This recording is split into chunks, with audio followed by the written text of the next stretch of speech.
Bienvenido, hoy resolveremos problemas de razones trigonométricas de ángulos agudos. Para eso nos apoyaremos en lo que hemos aprendido en la clase pasada, en el tema de razones trigonométricas de un ángulo agudo. En la descripción de este video pondré dicho link. SOHCAHTOA es la palabra para poder recordar las tres razones trigonométricas principales: seno, coseno y tangente. Recuerda que la cotangente es simplemente el resultado de dividir de manera inversa el cateto opuesto con el cateto adyacente. La inversa del coseno es la secante y la inversa del seno es la cosecante. En este caso nos piden hallar la cotangente de alfa menos la tangente de teta. Recuerda que la tangente es opuesto entre adyacente, me refiero cateto opuesto entre cateto adyacente, y la cotangente es cateto adyacente entre cateto opuesto. Así que comencemos. La cotangente de alfa acá es igual al cateto adyacente respecto al ángulo alfa. Ahora bien, primero ubica el triángulo rectángulo en el cual se encuentra el ángulo alfa. Tú podrías decir, acá está el triángulo que encierra el ángulo alfa. Efectivamente es un triángulo, pero no es un triángulo rectángulo. ¿Por qué? Porque no se ve ángulo recto en ese triángulo que está acá. Acá ves un ángulo agudo, otro ángulo agudo, y acá ves un ángulo obtuso. Por lo tanto, el triángulo rectángulo que contiene al ángulo alfa es todo el que estoy encerrando. Aquí se ve claramente el ángulo recto. Para hacerlo más ordenado, voy a aislar dicho triángulo rectángulo. Aquí tú lo puedes ver.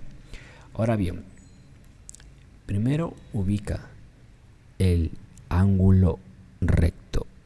¿Por qué? Porque el lado que está opuesto al ángulo recto será la hipotenusa, y todo lo que no es hipotenusa viene a ser cateto. Por lo tanto, ¿cuál sería el cateto opuesto al ángulo alfa? Es el cateto que está al frente de dicho ángulo alfa. En este caso toma el valor de 3. ¿Y cuál es el cateto adyacente respecto al ángulo alfa? Es el cateto que está al lado de dicho ángulo alfa. En este caso, ¿cuánto vale dicho cateto? Pues toma el valor de acá, desde el vértice donde nace el ángulo alfa hasta el vértice donde nace el ángulo recto. Y mira, coincide con esta longitud que estoy delimitando. Ahora, muy bien, tú solamente tienes una parte de dicha longitud, que vendría a ser el valor del 4, y tú no sabes cuánto vale este segmento. No te hagas problemas, tú ponle que este segmento toma el valor de m. Entonces, ¿cómo sería la cotangente de alfa?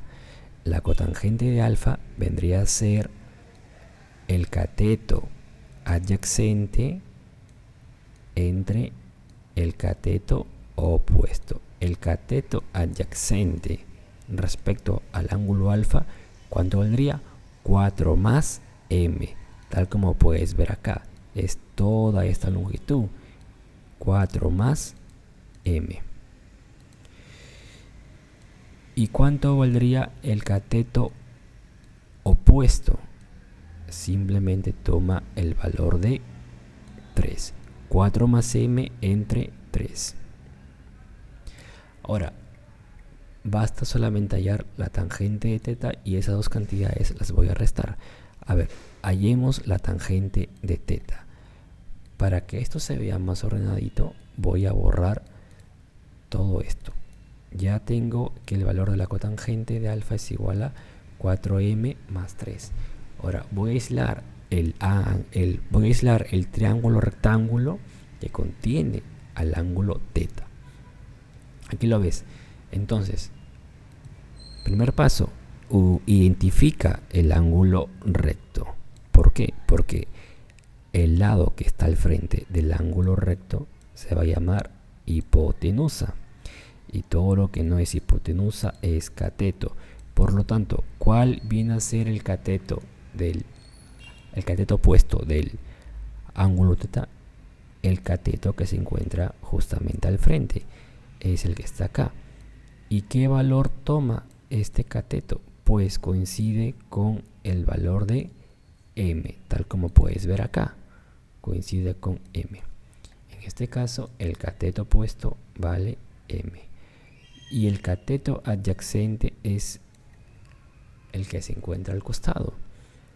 Toma el valor de 3. Este viene a ser el cateto adyacente. Por lo tanto, la tangente del ángulo θ simplemente sería acá, tangente del ángulo θ es igual al cateto opuesto entre el cateto adyacente. Cateto opuesto sería m. Cateto adyacente sería 3. Ahora, la expresión matemática E es simplemente la diferencia de esas cantidades. Tengo que restar la fracción 4 más m entre 3 menos m más 3. Y como tienen el mismo denominador, son fracciones homogéneas. Finalmente me queda en el numerador 4 más m menos m. Y en el denominador me queda 3. Como puedes ver acá, las m se cancelan. Es por eso que no me lo dan de dato, porque al final no necesito saber el valor del m y me queda 4 tercios. Gracias.